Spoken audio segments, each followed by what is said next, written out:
One of the things I'm working on here today is this table. I have epoxy on it, so I really don't want to do too much with it. You can see it's just like an old wooden table. It's made out of oak. There's a chunk missing here. So what I wanted to do with it, because this thing's probably 100 years old, I think one of my great-grandparents had it, probably back in Cherry Tree. And it's a folksy table. What it is basically someone had the ability to make something, and they took 3 pieces of wood, bound them together, and didn't do a great job. You can see the nails. So it kind of has some staining on it. I'm judging based on this being broken that it's oak. It's hard to say with something. When wood ages, it'll darken like that. But they stained it, and it's been a plant stand for about 60 years. You can see the wood's kind of bowed on it. So basically what I'm doing with it to strengthen it up is I'm looking on the top. And I can't show you right now because it's dried. I did it earlier. But on the edges here in the seam, there was a little bit of a gap over time. So I put epoxy in it and leveled it.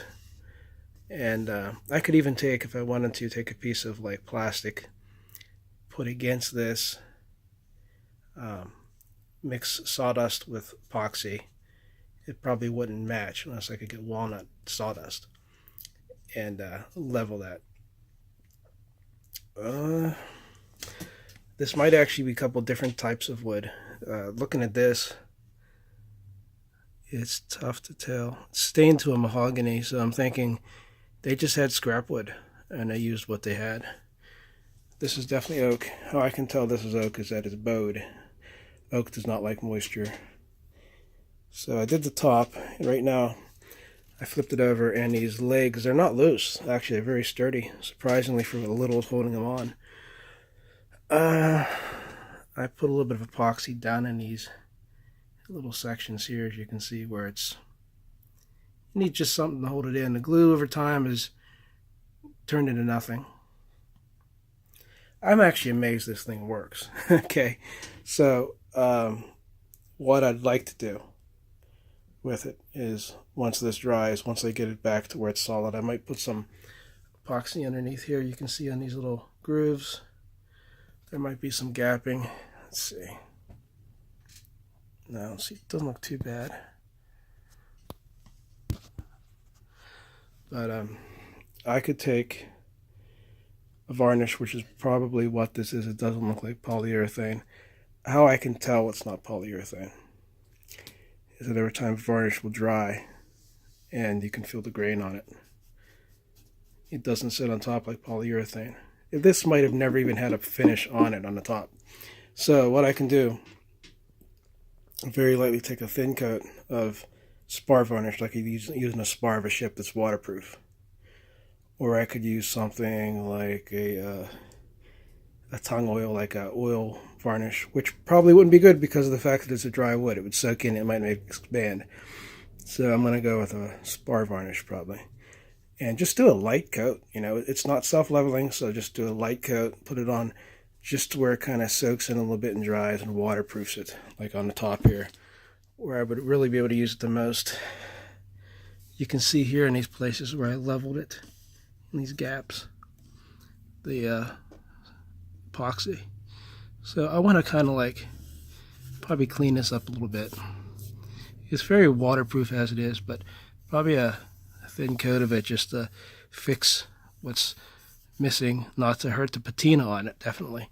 Because you look at these folksy types of little gidgy gadgets people make, and they don't look like a lot, but they're about 100 years old, and you see how people made things with what they had.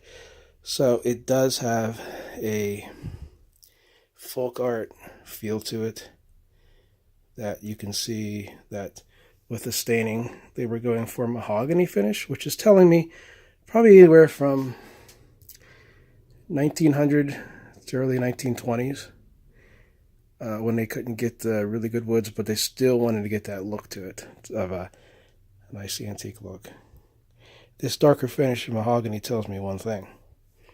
It's made out of real walnuts, the way it's stained. You see that reddish color that only the camera picks up? It's like a reddish mahogany. In contrast, here's a ukulele that is real mahogany. Okay, so you see how the difference between the mahogany finishes now and the walnut stains that they used to achieve that finish back then had a deeper purple as opposed to a red feel to it, color, especially with oak. So I'm saying early 1900s Sierra, we're going to say. And these are probably old broom handles. Who knows?